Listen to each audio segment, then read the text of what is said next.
Welcome back to my channel, you guys. I thought today would be a great day to show you guys how I film in public without looking like a weirdo. It is extremely rare that I will use my selfie stick. I mean, really rare. And I remember one time I did use it when I was going into Trader Joe's, and one of the people that worked there eventually came up to me and asked me if I was videotaping. And I said, no, I wasn't videotaping because she asked me in the present tense if I was videotaping. And at the time I wasn't videotaping. But if she had asked me, was I videotaping, then I would have to have fessed up. But anyway, that kind of cured me from videotaping in public with a selfie stick. So now I use other things where people cannot tell automatically that I am filming. And I totally get it. I mean, people don't want to be in the background of anybody's video. And I personally don't want other people in my video either, messing up the aesthetics. So I totally get it. So I want to show you guys how I film on the sly without people really knowing what I'm doing.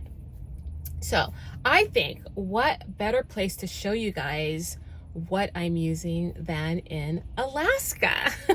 So tomorrow we're gonna fly to Vancouver because the next day we are going to board a ship to go to Alaska for a week. So it's supposed to be beautiful. I've heard nothing but great things sailing through Alaska, and I thought I should take you guys with me, and I'm going to show you guys also what I am using to film with. And I will have to use my selfie stick probably to show you guys what I'm using, but maybe not, we'll see, but I will have it on hand.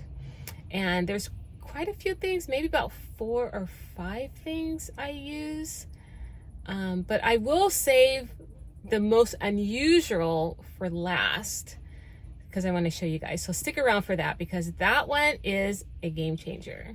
Okay? So I will see you guys tomorrow.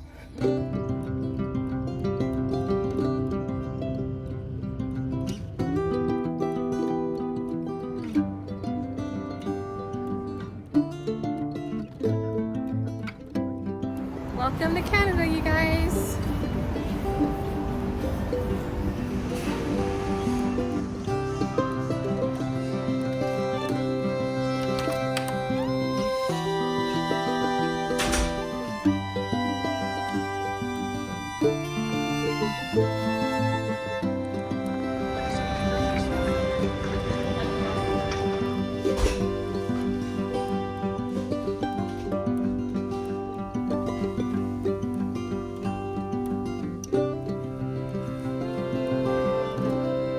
Okay, we're going to be on the ship for the next 7 days, and as I mentioned, I'm going to show you guys what I use while I'm filming in public so I don't look like a weirdo. Now this is what I'll usually use while I'm traveling by plane or if I'm on a tour bus, and it's actually a smartphone suction holder with a twist, literally. And suction holders that look like this with a sticky surface right here, they don't work, especially if the surface or the window is hot or warm, or if there's any debris or dirt on it and you have to clean it off. They're never the same after that. This has a true suction, and all I have to do is turn the dial to lock it into place.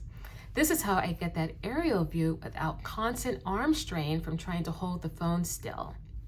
It's also very easy to remove, so I can attach it to any flat surface like the back seat monitor, or for B-roll, or for a selfie moment. Now, the ship is about to set sail, so what I'm gonna do is go on deck, and I will hop back on here in the next day or two so I can show you guys what I use so I can get that first person, hands-free point of view.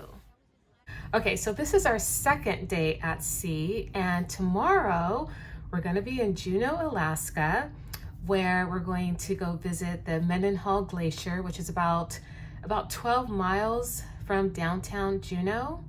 And then after that, we're going to hop on a boat to go whale watching, which will be very interesting. Hopefully we'll see some whales. And then the very next day after that, we're going to go to Skagway And what are we going to do? We're going to ride some bikes through the rainforest there. So that should be interesting. And I just read up, little fun fact here from the Daily, where John W. Nordstrom earned enough from a gold mine stake to open up his first department store in Seattle, Washington in 1901. So that is where the first Nordstrom store was established. So that's pretty cool to know. All right, so I want to show you guys the second item that I'm going to be using instead of a selfie stick. And I like to use this to capture like hands-free first person point of view videos. And this is a magnetic neck mount. And I usually do wear it with a black top or a gray top, and I'll usually like have a jacket on top. And I think it's important to have your phone in a holder, obviously a magnetic holder with a strap, just in case you drop it, which I have dropped this phone, and luckily for me, it'll just fall. It'll just fall like that, you know, so I won't lose my phone. Yeah, so that just keeps it safe. And sometimes when I'm videotaping, I will hold the phone up like this to capture whatever if I'm going like this. Or sometimes if I'm just walking, I want it to be not bouncing around so much. So sometimes I will have my hand right here just to kind of hold it while I'm walking. Definitely if I decide to run, which I don't usually run with my phone. But it's so much better than having a selfie stick, because when I'm videotaping, if I need to just be hands-free to, you know, grab something, I can do that. And you can't do that with a selfie stick. Sometimes when we have our selfie sticks, we don't have pockets. If we have pockets, the pockets are too small. So this is just so ideal. And even if you don't have pockets, but you need a place to put your phone, just get a neck mount like this. I'm gonna have all the links below if you guys are interested in any of these things, but these items are the ones that I normally use. When I've worn this in public, only a couple people or a few people have commented on how cool they thought this was. And I've only been asked twice if I was recording. Once when I was about to board a plane, the woman right at, you know, the opening of the plane asked me if I was recording, and I think I told her no, I wasn't recording, and I don't remember if I was recording or if I wasn't.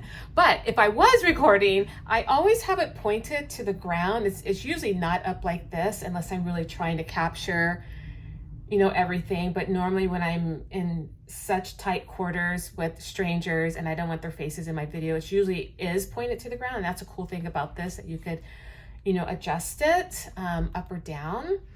And then just recently when I was leaving the ship, the girl who was checking our badges asked me if I was recording.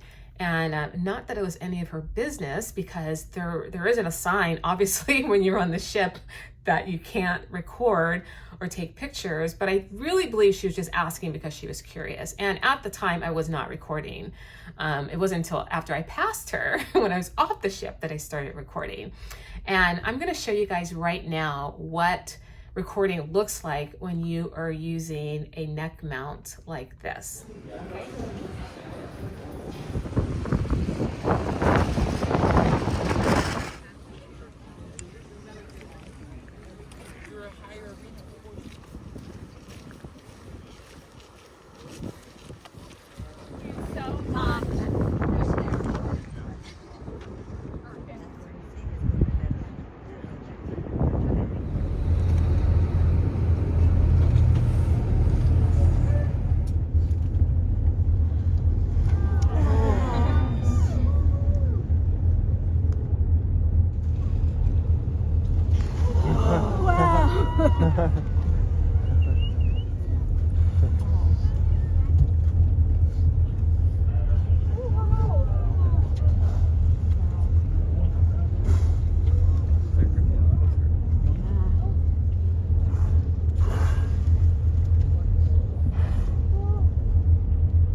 Oddly enough, 40,000 people, but 80,000 moose.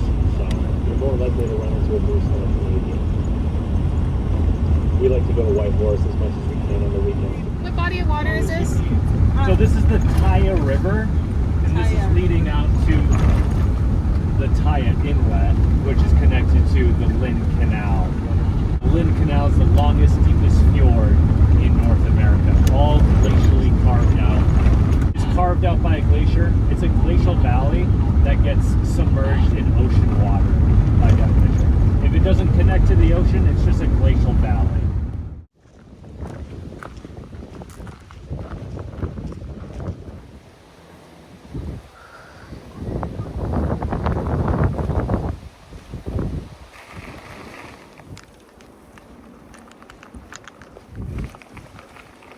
Our bikes over this bridge here, and then we'll hop back on and check out our first stop today.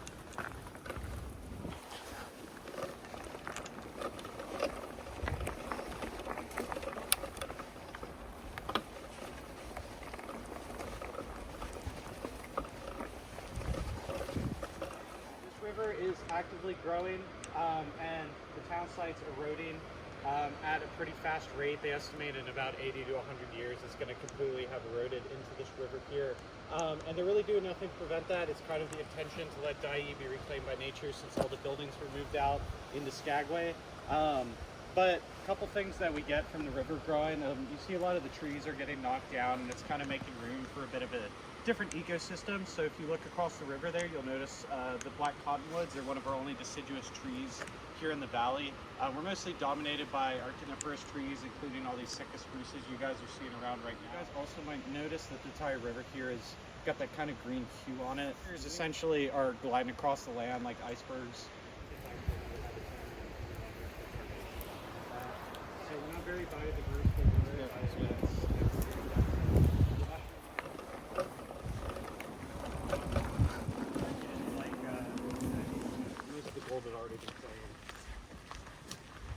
Trees you guys saw on the town site were about 100 years old. These are a little bit older, but this area was all clear cut during the gold rush. So these I would estimate are about 125 years old. Before we check out the Slide Cemetery, this is actually the former Dyea town site cemetery that they had to move over here due to the erosion that was occurring that we checked out earlier. So just keep that in mind. They did actually move some of the remains over here as well when you're checking these out. So these are real people. Yeah.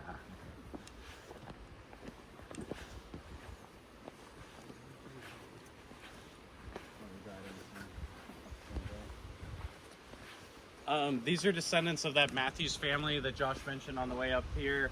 They were the first family to settle in the area, as this was just kind of a seasonal fishing ground for the Clinkets, and then also a major trade route for them rolled through here. But this was the first family to settle in the area, and they were here until 2019 when the last of them died out and moved away.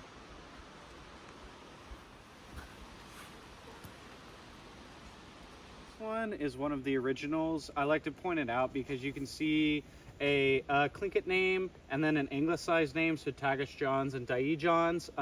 This shows you guys that, as I mentioned, the Clinkets weren't settled in the area, and then once some crazy person decided to put a city here where there was no road leading out to it, and then a really non-deep water port, a really shallow port, they did start to move into the area, and they were required to take on a really common anglicized name or marry into one of the families to own land in the area. So like John Smith, what have you, that sort of thing, which is a pretty cool fact. So it wasn't a sense of like, the area wasn't it was being commandeered in a sense, but they weren't actually living here. They were just kind of seasonal fishing grounds.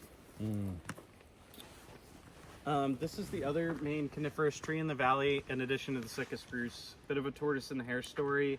This western hemlock will dominate the valley in about 100 years. If you guys want to come on my tour again, you'll see a lot more of these. Much harder, sturdier wood, great for shipbuilding, whereas the Sitka spruce is much better for musical instruments and that sort of thing. The tips on the western hemlock are poisonous.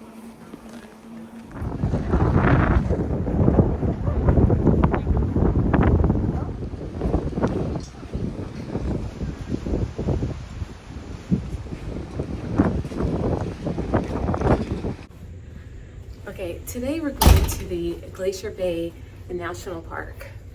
So let's go find a glacier.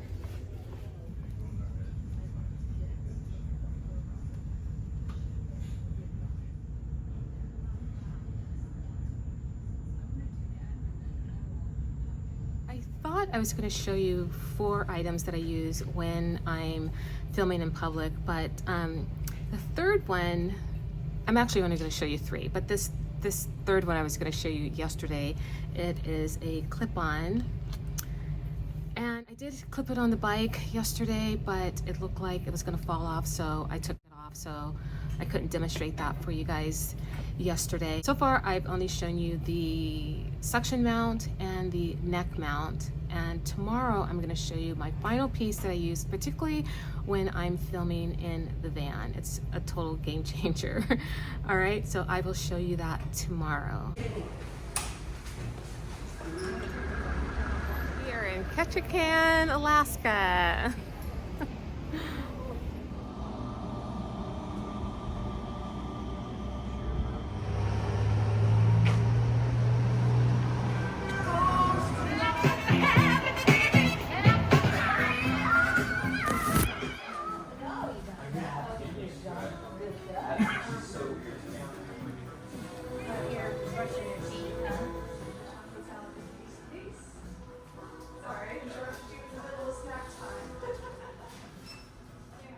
I'm gonna try 2 duck farts. Let me show you what it looks like.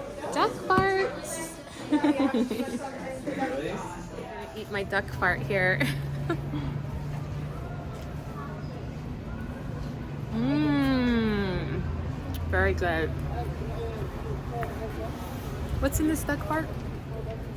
Kahlua, Bailey's, Kahlua, Bailey's, and Crown Royal. and Crown Royal. Mmm, very good.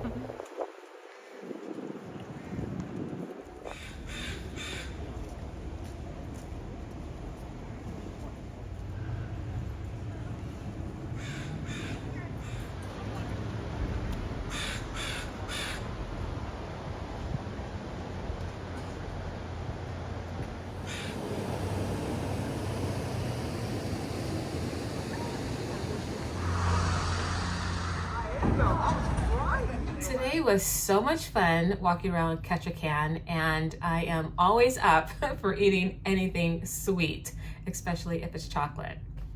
I did forget to bring my neck mount with me, but I did have my selfie stick with me, so that's better than nothing. And sometimes I do have to film with my selfie stick. And I just have to confess and say I really do absolutely hate filming in public. I just absolutely hate it, and I'm never around anyone that encourages me to film. But let me just also be very clear. I do try to live in the moment whenever I'm out and about, and I do want to videotape. I am living in the moment, but I do want to cherish those moments by videotaping it, because I know I will forget, especially when I go on these different trips and we're, you know, going to different places to visit. It's hard to remember everything, even in pictures, for me anyway. And so I need it to be memories in motion, honestly. And I just want to share these moments with you as well. And the prime reason, my motivating factor for filming, is so I can remember. It isn't just to put this up on YouTube. My motivating factor is to just capture these memories so I can remember them. As you can tell, I'm back in our room now, and I want to show you the final item that I use when I'm filming so I don't look like a weirdo. And also, I just want people to be comfortable in my presence. When I'm filming in the van, I prefer to use the front camera, but I have to be sure that the shot is perfectly framed. So I use this magnetic screen to help me out. Turn it on, I scan the QR code, I have it mirror my iPhone, and then I attach it to my phone. Tomorrow we're going to be sailing back to Vancouver through the Inside Passage, and I'm really grateful that I can cross this trip off of my bucket list, because I have been trying to get to Alaska, no kidding, for the last 20 years. Have you been to Alaska? Have you seen the Northern Lights? I would love to hear about your Alaskan experience. But in the meantime, if you like this video, and I hope you did, please hit that like and subscribe button. And I'll see you back in the van in my next video. See you then.